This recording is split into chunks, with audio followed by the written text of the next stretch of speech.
Hey everyone, Ankur Dhire this side. So last lecture में अपन लोगों ने कवर किया था right of unpaid seller against buyer and right of buyer against seller. ठीक है। अनपेड सेलर वाले चैप्टर में एक लास्ट टॉपिक बचा हुआ है अपना, ऑक्शन सेल। ठीक है। तो चलिए उसको फटाफट खत्म करते हैं कि ऑक्शन सेल क्या होता है, कैसे होता है। ठीक है। Okay.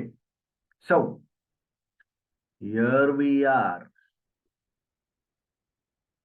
Okay. So auction sale.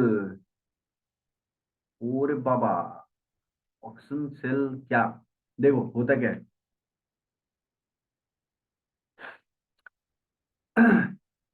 Auction sale is a mode of selling property. Auction sale क्या है? ये एक तरीका है प्रॉपर्टी को सेल करने का। ठीक है।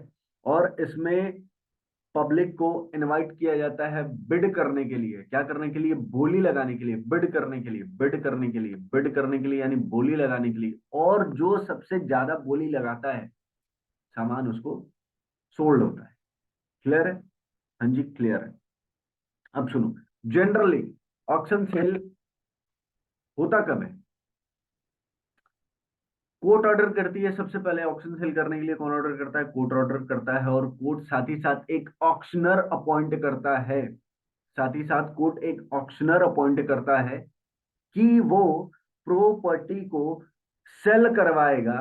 और प्रॉपर्टी को सेल करवा के, ठीक है, जिसकी प्रॉपर्टी थी उसके लाइबिलिटी को राइट ऑफ करेगा। ठीक है। हाँ जी भैया, ठीक है। अगर सामने वाले की लाइबिलिटी ज्यादा है उसके एसेट से, तो वो प्रोपोर्शनेटली राइट ऑफ होगा। राइट। और एसेट ज्यादा है लाइबिलिटी से, तो भैया जिसका जो है उसको देके हटाओ। ठीक है। तो ऑक्शन सेल का डेफिनेशन क्या हुआ? An auction sale is a mode of selling property by inviting bid publicly and property is sold to the highest bidder. Clear है? हाँ जी। ऑक्शनरी जो होता है, ऑक्शनर जो होता है, ऑक्शनर जो होता है, ऑक्शनर जो होता है, वो गवर्नमेंट एजेंट होता है। वो कौन होता है? गवर्नमेंट एजेंट होता है। When he sell, he is only the agent of the seller। और ऑक्शनर जो होता है वो सेलर के लिए एज ए एजेंट काम करता है। ऑक्शनर जो होता है वो सेलर के लिए एज ए एजेंट काम करता है। क्लियर है? ही may however sell his own property as a principal and need not to disclose the fact that he is so selling। Clear है? तो ऑप्शन सेल क्या हुआ? ऑप्शन सेल हुआ कि प्रॉपर्टी को सोल्ड करना by inviting bid publicly. And property उसको sold करेंगे जो हाईएस्ट बोली लगाएगा। अरे यहाँ देख लो नालायको, यहाँ देख। हाईएस्ट बोली लगाएगा। अब देखो rules regarding auction sale. Auction sale के रिगार्डिंग रूल क्या क्या है? तो ऑक्शन सेल के रिगार्डिंग सबसे पहला रूल है कि where goods are sold in lots. जहां पे गुड का सेल क्या हो रहा है? गुड्स का सेल क्या हो रहा है? लॉट में हो रहा है। In that case, in that case हर एक लॉट को हर एक लॉट को हर एक लॉट के लिए सेपरेट कॉन्ट्रैक्ट करना पड़ेगा। हर एक लॉट के लिए क्या करना पड़ेगा? सेपरेट कॉन्ट्रैक्ट करना पड़ेगा। ये नहीं कि एक साथ ही सारे गुड्स को बेच दे। अगर मान लो अगर मान लो इन दोनों को बेचना है। ये मोबाइल फोन्स है, ठीक है, इन दोनों को बेचना है।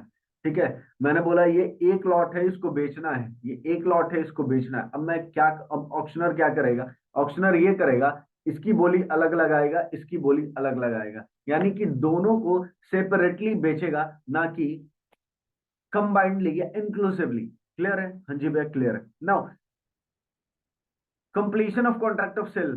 कॉन्ट्रैक्ट ऑफ सेल कंप्लीट कब माना जाएगा? The sale is complete when the auctioneer announce its completion by fall of hammer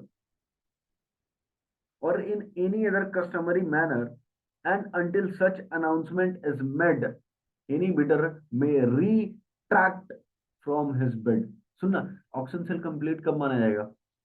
ओम जय जगदीश एक मूवी आई थी, जिसमें अनिल कपूर, फरदीन खान और अभिषेक बच्चन होते हैं। ठीक है, उसमें होता क्या है कि इनके घर का ऑक्शन हो रहा होता है। ठीक है, और वो ऑक्शन कंप्लीट कब मनाया जाता है, वो ऑक्शन सेल कंप्लीट कब मनाया जाता है, जब ऑक्शनर जो है वो क्या करेगा, हथौड़ा गिराता है 3 बार, ठक ठक ठक। मतलब ऐसे नहीं होता है, बोलता है कि से फॉर एग्जाम्पल 1,50,00,000 एक, 1,50,00,000 दो, 1,50,00,000 3, and the house is sold to mister so and so. ठीक है, and the property is sold to mister so and so. तो ये क्या है, ये जो फॉल ऑफ हैमर है, this is the indication that contract of sale is complete after hitting third time of that hammer by auctioneer. Clear है? हाँ जी। नाउ राइट टू बिड में भी रिजर्व्ड। राइट टू बिड क्या होता है, reserve होता है। राइट टू बिड में भी रिजर्व एक्सप्रेसिवली बाय और on behalf of the seller, and where such right is expressly reserved but not otherwise, the seller or any other person on his behalf may bid at the auction। सुनना, right to bid को reserve भी कर सकते हैं, right to bid को reserve भी कर सकते हैं, बट एक्सप्रेसली, इम्प्लाइडली नहीं। सेलर के बिहाफ में राइट टू बिड को क्या कर सकते हैं, रिजर्व कर सकते हैं। Right to sale reserve, right to bid reserve कर सकते हैं सेलर के बिहाफ में। ठीक है, हाँ जी। बट सेलर अपना आदमी सेलर अपना आदमी प्रॉपर्टी के वैल्यू को बढ़ाने के लिए नहीं बिठा सकता कि हाँ 1 करोड़ का प्रॉपर्टी है, काम करने इसको ना 4 करोड़ तक ले जा, बोली लगा लगा के। ठीक है, तो टैंपरिंग करने के लिए नहीं बिठा सकता। क्लियर है? हाँ जी। बोलता है where the sale is not notified by the seller, where the sale is not notified to be subjected to the right to bid on behalf of the seller. It shall not be lawful for the seller to bid himself or to employ any person to bid at such sale। देखो क्या बोला मैंने कि auctioneer, seller जो है वो जानबूझ के या तो खुद नहीं तो अपने बिहाफ में किसी और को एम्प्लॉय नहीं कर सकता है उस बिड में पार्टिसिपेट करने के लिए। ठीक है, अदरवाइज ये क्या माना जाएगा, कॉन्ट्रावीनिंग माना जाएगा, और इसको एज अ फ्रॉड ट्रीट कर सकता है बायर। कि फ्रॉड क्या ट्रीट करेगा कि प्रॉपर्टी का वैल्यूएशन जानबूझ के इन्फ्लेट किया है। ठीक है, तो इससे इसका फ्रॉड का केस कर सकता है। तो ऑक्शन सेल के रूल्स क्या क्या है, ऑक्शन सेल के रूल्स क्या क्या है, वो मैं एक बार फिर से बता देता हूँ कि जहां पे गुड्स जो है वो लॉट में सोल्ड हो रहा है तो गुड्स को सेपरेटली 1 बाय 1 करके बेचेंगे, ना ही कि एक साथ बेचेंगे। कॉन्ट्रैक्ट ऑफ सेल कंप्लीट कब माना जाता है, जब फॉल ऑफ हैमर होता है। और फॉल ऑफ हैमर कौन करेगा, ऑक्शनर या फिर एनी अदर कस्टमरी मैनर। ठीक है, या फिर अंटिल सच अनाउंसमेंट। फिर थर्ड, राइट टू बीड को रिजर्व कर सकते हैं। Fourth, where the seller is not notified by the seller, यानी कि सेलर को नोटिफाई करना पड़ेगा कि अगर उसका कोई सेलर चाहे तो वो अपना बंदा या वो अपने बिहाफ में किसी और को एम्प्लॉय नहीं कर सकता है, क्या करने के लिए, प्राइस को टेम्पर करने के लिए। ठीक है, प्राइस रिजर्व, ये सब्जेक्ट टू रिजर्वेशन और अपसेट है। ठीक है, सेल में भी notified to the subject to reserve और अपसेट प्राइस, चाहे तो प्राइस को रिजर्व कर सकते हैं। फिर वही बोल रहा हूं, प्रिटेंडेड बिडिंग नहीं कर सकते। क्या कर सकते, प्रिटेंडेड बिडिंग नहीं कर सकते।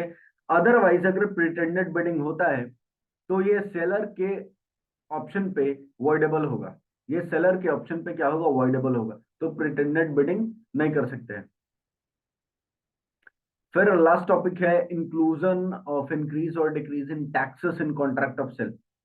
बोलता है where after contract has been made before it has been perform tax revision take place, where tax is being imposed, increase or decrease or remitted in respect of any goods without any stipulation to the payment of tax, party would be entitled to read just the price of the goods accordingly. Following taxes are applied to the on the purchase of goods।